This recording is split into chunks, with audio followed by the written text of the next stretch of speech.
ओम शांति। हमारा यह जीवन अथवा जन्म एक बाबा की याद में रहने का है। इसलिए बाबा कहते हैं वास्तव में सारी पढ़ाई का सार ही यही है कि हर समय बाबा की याद में रहना है। बाबा की याद का ही सारी बातों पर, क्योंकि इससे ही हमारे जन्म की विशेषता होती है, शक्तियां बढ़ती हैं, गुण आते हैं, बाप समान हम बनते हैं। क्योंकि याद माना कि बुद्धि बाबा के संग जुड़ी हुई है। जैसे संग का प्रभाव स्थूल में भी दिखाते हैं, तो ये तो फिर मन और बुद्धि भी हमारी बाप से जुड़ गई तो जीवन कैसा होगा। तो हमारा तो सब कुछ रहना ही सारा बाबा की याद से ही जुड़ा है। बाबा ने कहा तुम बच्चों का तो हर समय, मुरली शायद उन दिनों चली है जब क्रिसमस आसपास है, तो बाबा कहते हैं आपका तो हर समय क्रिसमस है। वो तो एक दिन की खुशी मनाते हैं, हम तो रोज खुश रहते हैं या कभी कभी रहते हो। आज खुश, आज नाराज, आज सीरियस, आज कंफ्यूज, फिर आज थोड़ी कोई खुशी आ गई। ऐसे नहीं, अप डाउन नहीं, अप डाउन नहीं। तो बाबा ने कहा आपके सदा खुश रहने के निशानी भी है, वो है अति इंद्रिय सुख। गोप गोपिकाओं को दिखाते हैं,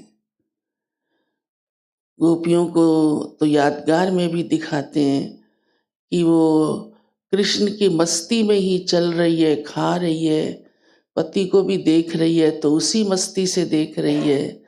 उसको सब में कृष्ण कृष्ण दिखाई देता है। चलते फिरते उसे किसी बात से कोई सरोकार नहीं, चप्पल भी उल्टी है तो परवाह नहीं। ऐसी अंदरूनी खुशी, अतीन्द्रिय सुख माना अंदरूनी खुशी, जो खुशी किसी व्यक्ति वस्तु से जुड़ी हुई नहीं है,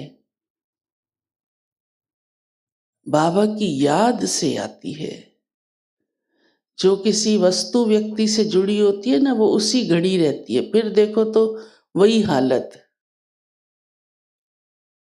लेकिन हमारी खुशी बाबा की याद से जुड़ी है, इसीलिए इसका ही गायन है अति इंद्रिय सुख, अंदर का निरंतर सुख। अंतर आत्मा अंदर से खुश है और खुशी में ही सुख समाया है। कोई वस्तु सुख देने वाली हो और मैं खुश नहीं हूं तो वो सुखदायी तो नहीं हुई ना। इतनी चीजें ऐसी होती हैं जो सुख के लिए होती है, फिर भी हम खुश नहीं होते, तो कहाँ सुख मिला। और बाबा हमको इतना सुख देता है जो हम सदा खुश रहते हैं, और वो है अंदर का, जो किसी वस्तु से नहीं मिला हमें, किसी अन्य संसारिक प्राप्ति से नहीं, व्यक्ति से नहीं, भगवान की याद से मिल रहा है। और यही पुरुषार्थ हमारा सदा चलता रहे। बाबा का यही हम बच्चों को सदा कहना है। तो आज बाबा ने कहा है कि अपने से पूछो मैं कौन सा पुरुषार्थी हूं, उत्तम, मध्यम या कनिष्ठ। फिर बाबा ने कहा अपनी सेवा देखो, याद भी देखो और सेवा भी देखो कि मेरी सेवा कैसी है, कितनी है। उससे भी आप समझ जाएंगे मैं उत्तम पुरुषार्थी हूँ, मध्यम हूँ या कनिष्ठ हूँ। आज विशेष बाबा ने ये बात कही है कि सर्विस करते हैं तो पुरुषार्थ अच्छा माना जाएगा ना, याद करते हैं तो भी पुरुषार्थ अच्छा माना जाएगा। दोनों बातें चाहिए, एक नहीं। कई फिर सोचते मैं तो बहुत याद करता हूं ना।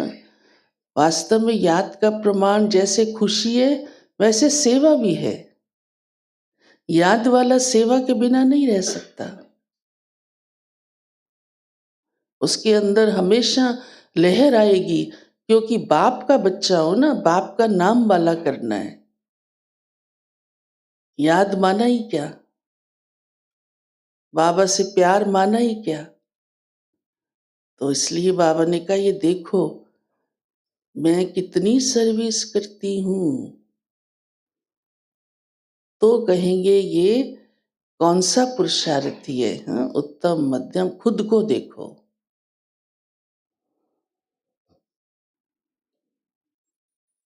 प्यारे बाबा हम बच्चों को सारी पढ़ाई का